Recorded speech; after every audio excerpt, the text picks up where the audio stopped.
வணக்கம். முதல் முறையா அமைச்சராகிறீங்க. அதாவது உங்க தாத்தா ஒரு ஆங்கிலம் அறிந்த ஒரு நபரா டிரான்ஸ்லேட்டர் மாதிரி எல்லாம் ஒர்க் பண்ணியிருக்காரு.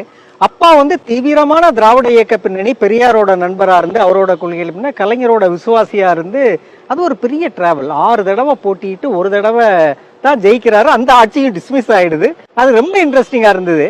உங்களுக்கு சின்ன வயசுல இருந்தே அரசியல் ஆர்வம் இருந்தால் கூட இந்த தேர்தல் அரசியலுக்கு வரலாம், பதவி அரசியலுக்கு வரணும் அப்படின்ற ஆர்வம் இருந்ததா? அரசியல் மிகுந்த ஈடுபாடு, ஆர்வம். இந்த தோல்விகள் கொடுத்த கசப்பு நேரடி அரசியல்னா ஒரு ஒவ்வாமை தான், அலர்ஜின்னு தான் சொல்லணும். தேர்தல், ஒரு உள்ளாட்சி தேர்தலில் வேற யாரும் நிக்கிறதுக்கான சூழல் இல்லாத நேரத்துல நான் களமிறக்கப்பட்டேன். எங்க ஆண்டிமடத்துல மாவட்ட ஊராட்சி உறுப்பினர் பதவிக்கு, ஒன்றிய குழு உறுப்பினர் பதவிக்கு. அப்ப எங்க தந்தை தோல்வியுற்ற நேரம் திராவிட முன்னேற்ற கழகம் மிகப்பெரிய பெரும்பான்மையோட ஆட்சி அமைச்சிருந்தது 96ல. ஆனா 96 தேர்தலில் எங்களுடைய தந்தையார் பாட்டாளி மக்கள் கட்சிகிட்ட தோத்துக்கிட்டாங்க. பாட்டாளி மக்கள் கட்சி என்பது அப்போ மிகுந்த வீரியத்தோடு செயல்பட்ட நேரம்.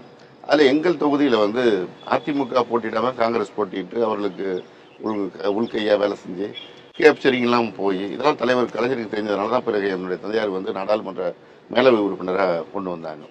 அப்படிப்பட்ட ஒரு சூழல்ல அந்த தோல்விக்கு பிறகு எல்லோருமே உள்ளாட்சி தேர்தலில் வெற்றி கிடைக்காது அப்படின்னு ஒரு முடிவு பண்ணிட்டாங்க. ஏன்னா சட்டமன்ற தேர்தலில் அதிமுகவும் பாமகவும் தனித்தனியா போட்டிட்டாங்க. ஆனா அந்த உள்ளாட்சி தேர்தலில் அவங்க கூட்டணி அமைச்சிட்டாங்க. அந்த அரியலூர் பெரம்பலூர் மாவட்டத்தில் மாத்திரம் உள்ளூர் கூட்டணி அமைச்சிட்டாங்க.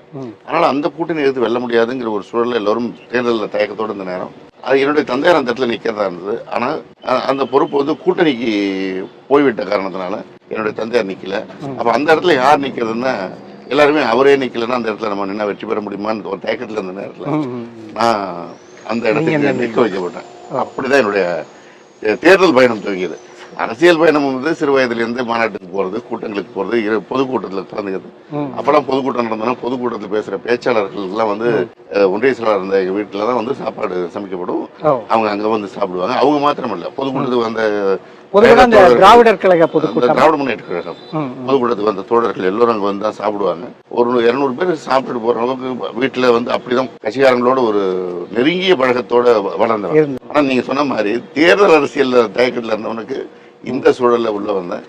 அதற்கு பிறகு மறுபடியும் அடுத்த உள்ளாட்சி தேர்தலில் வெற்றி. அதற்கு பிறகு சட்டமன்ற உறுப்பினர் பதவிக்கு 2006ல் தலைவர் கலைஞர் அவர்களும் இன்றைய தலைவர் தளபதி அவர்களும் வாய்ப்பு கொடுத்தாங்க.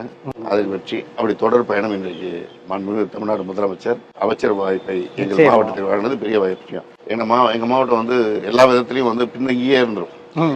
ஒருங்கிணைந்த திருச்சி மாவட்டம்னா நாங்கள் தான் கடைசி ஊர், பெரம்பலூர் மாவட்டமாக இருக்கும்போது நாங்கள் தான் கடைசி தொகுதியாக இருக்கும். இப்படி இருந்த மாவட்டத்திற்கு இன்னைக்கு ஒரு மிகப்பெரிய வாய்ப்பை கொடுத்துருக்காங்க.